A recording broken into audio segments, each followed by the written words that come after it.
بسم اللہ الرحمن الرحیم۔ حضور صلی اللہ علیہ وآلہ وسلم کی وفات کی خبر کا کانوں میں پہنچنا تھا کہ قیامت آ گئی۔ سنتے ہی صحابہ کے ہوش اڑ گئے، تمام مدینے میں تہلکہ پڑ گیا۔ حضرت عثمان غنی ایک سکتہ کے عالم میں تھے، دیوار سے پشت لگائے بیٹھے تھے، شدت غم کی وجہ سے بات تک نہیں کر سکتے تھے۔ حضرت علی کا یہ حال تھا کہ زاروں قطار روتے تھے، روتے روتے بے ہوش ہو گئے۔ حضرت عائشہ صدیقہ رضی اللہ تعالی عنہا اور ازواج محترمات پر جو صدمہ اور غم کا پہاڑ گرا، اس کا تو پوچھنا ہی کیا۔ حضرت عباس بھی پریشانی میں سخت بے حواس تھے۔ حضرت عمر کی پریشانی اور حیرانی سب ہی سے بڑھی ہوئی تھی۔ وہ تلوار کھینچ کر کھڑے ہو گئے اور بآواز بلند یہ کہنے لگے کہ منافقین کا گمان ہے کہ حضور صلی اللہ علیہ وآلہ وسلم انتقال کر کے آپ ہرگز نہیں مرے، بلکہ آپ تو اپنے پروردگار کے پاس گئے ہیں، جس طرح موسیٰ علیہ السلام کوہ طور پر خدا تعالیٰ کے پاس گئے اور پھر واپس آ گئے۔ خدا کی قسم آپ بھی اسی طرح ضرور واپس آئیں گے اور منافقوں کا قلعہ کما کریں گے۔ حضرت عمر رضی اللہ تعالیٰ عنہ جوش میں تھے، تلوار نیام سے نکالے ہوئے تھے، کسی کی مجال نہ تھی کہ یہ کہے کہ حضور صلی اللہ علیہ وآلہ وسلم کا انتقال ہو گیا۔ حضرت ابوبکر صدیق رضی اللہ تعالیٰ عنہ وصال کے وقت موجود نہ تھے۔ دوشنبہ کی صبح کو جب دیکھا کہ آپ کو سکون ہے تو عرض کیا، یا رسول اللہ صلی اللہ علیہ وآلہ وسلم، اب آپ کو سکون ہے، اگر اجازت ہو تو دوسری بیوی کے گھر جاؤں؟ آپ صلی اللہ علیہ وآلہ وسلم نے فرمایا، اجازت ہے۔ حضرت ابوبکر صدیق اکبر آپ سے اجازت لے کر گھر چلے گئے، جو مدینے سے 1 کوس کے فاصلے پر تھا۔ حضرت ابوبکر صدیق تو صبح صبح گھر چلے گئے اور زوال کے وقت حضور صلی اللہ علیہ وآلہ وسلم کا وصال ہو گیا۔ حضرت ابوبکر صدیق کو جب اس جان گداز حادثے کی خبر پہنچی تو فوراً گھوڑے پر سوار ہو کر مدینہ پہنچے، مسجد نبوی کے دروازے پر گھوڑے سے اترے اور حزین و مغین حجرہ مبارک کی طرف بڑھے اور حضرت عائشہ صدیقہ رضی اللہ تعالی عنہا سے اجازت لے کر اندر داخل ہوئے۔ حضور صلی اللہ علیہ وآلہ وسلم بستر مبارک پر تھے اور تمام ازواج محترمات آپ کے گرد بیٹھی ہوئی تھیں۔ حضرت ابوبکر صدیق کی آمد کی وجہ سے سوائے حضرت عائشہ صدیقہ کے سب نے منہ ڈھک لیا اور پردہ کر لیا۔ حضرت ابوبکر صدیق رضی اللہ تعالی عنہ نے حضور صلی اللہ علیہ وآلہ وسلم کے چہرہ انور سے چادر کو ہٹایا اور پیشانی مبارک پر بوسہ دیا اور روئے اور یہ کہا، اے میرے نبی، اے میرے دوست، اور کہا کہ میرے ماں باپ آپ پر فدا ہوں، خدا کی قسم اللہ تعالیٰ آپ کو 2 مرتبہ موت کا مزہ نہیں چکھائے گا، جو موت آپ کے لیے لکھی گئی تھی وہ آ چکی۔ یہ کہہ کر حجرہ شریف سے باہر آئے، دیکھا کہ عمر جوش میں بھرے ہوئے ہیں۔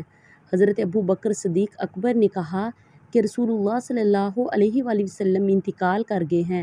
اے عمر، کیا تو نے اللہ تعالیٰ کا یہ قول نہیں سنا؟ بے شک اے پیغمبر، آپ کو بھی مرنا ہے اور ان کو بھی مرنا ہے۔ سورۃ زمر۔ اور ہم نے تم سے پہلے کسی آدمی کے لیے دنیا میں ہمیشگی نہ بنائی۔ سورۃ الانبیاء میں ہے۔ اب تمام لوگ حضرت عمر کو چھوڑ کر حضرت ابوبکر صدیق کے پاس جمع ہو گئے۔ واقعہ مختصر یہ کہ بلا تفریق حضرت ابوبکر صدیق رضی اللہ تعالی عنہ خلیفہ مان لیے گئے اور آپ کے ہاتھ پر بیعت ہوئی۔ حضرت ابوبکر صدیق کی بیعت سے فارغ ہونے کے بعد لوگ تجہیز و تدفین میں مشغول ہوئے۔ جب غسل کا ارادہ کیا تو یہ سوال پیدا ہوا کہ کپڑے اتارے جائیں یا نہیں۔ ابھی کوئی فیصلہ نہیں ہوا تھا کہ یکلخت سب پر ایک غنودگی طاری ہو گئی اور غیبی طور پر یہ آواز سنائی دی کہ اللہ کے رسول کو برہنہ نہ کرو، کپڑوں ہی میں غسل دو۔ چنانچہ پیراہن مبارک ہی میں آپ کو نہلایا گیا اور بعد میں وہ نکال لیا گیا۔ حضرت علی رضی اللہ تعالی عنہ غسل دے رہے تھے اور حضرت عباس اور ان کے دونوں صاحبزادے فضل اور قاسم کروٹیں بدلتے تھے اور اسامہ اور شکران پانی ڈال رہے تھے۔ غسل کے بعد سہول کے بنے ہوئے 3 کپڑوں میں آپ کو کفن دیا گیا، جن میں تہمد اور عمامہ شد تھا اور وہ پیراہن جس میں آپ کو غسل دیا گیا وہ اتار لیا گیا۔ تجہیز و تکفین کے بعد یہ سوال پیدا ہوا کہ آپ رسول اللہ صلی اللہ علیہ وآلہ وسلم کہاں دفن ہوں؟ حضرت ابوبکر صدیق رضی اللہ تعالی عنہ نے کہا، میں نے حضور صلی اللہ علیہ وآلہ وسلم کو یہ فرماتے ہوئے سنا ہے کہ پیغمبر اسی جگہ دفن ہوتے ہیں جہاں ان کی روح قبض ہوتی ہے۔ آپ صلی اللہ علیہ وآلہ وسلم کے لیے لحد تیار کی اور قبر کو کوہان کی شکل پر بنا دیا گیا۔ شمائل ترمذی میں روایت ہے کہ لوگوں نے حضرت ابوبکر صدیق رضی اللہ تعالی عنہ سے دریافت کیا کہ کیا رسول اللہ صلی اللہ علیہ وآلہ وسلم کے جنازے کی نماز پڑھی جائے؟ آپ نے فرمایا، جنازہ پڑھو۔ لوگوں نے کہا، کس طرح؟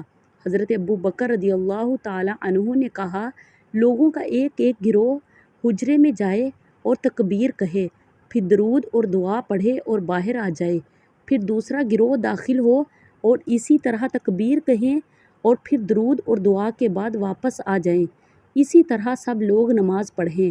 دوشنبہ کو دوپہر کے وقت اور بعض روایات کے مطابق چاشت کے وقت آپ کا وصال ہوا۔ یہ وہی دن اور وہی وقت تھا کہ جب آپ صلی اللہ علیہ وآلہ وسلم ہجرت کر کے مدینے میں داخل ہوئے تھے۔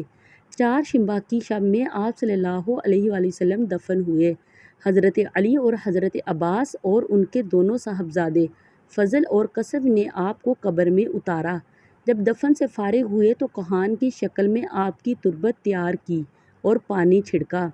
صحابہ کرام دفن سے فارغ ہو کر کف افسوس ملتے ہوئے اور خون کے آنسو بہاتے ہوئے اور اس مصیبت قبری پر انا للہ و انا الیہ راجعون پڑھتے ہوئے گھروں کو واپس ہوئے۔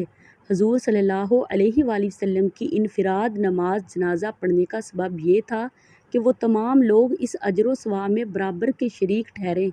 امام قرطبی لکھتے ہیں، صحابہ کرام آپ صلی اللہ علیہ وآلہ وسلم کی نماز باجماعت کے اس لیے قائل نہ ہوئے کہ ان میں سے ہر شخص آپ صلی اللہ علیہ وآلہ وسلم کی نماز جنازہ کی برکت خاص کو بائیں صورت حاصل کرنا چاہتا تھا کہ کوئی شخص اس برکت میں کسی دوسرے کا تابع نہ بنے، بلکہ وہ تمام اس اجر و ثواب اور برکت کے برابر مستحق ٹھہریں۔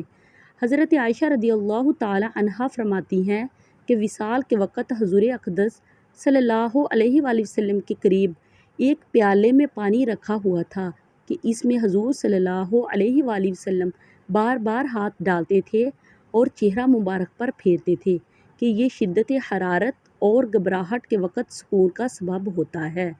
اس وقت حضور اکرم صلی اللہ علیہ وآلہ وسلم بارگاہ الہی میں یہ دعا فرما رہے تھے کہ یا اللہ موت کے شدت پر میری امداد فرما۔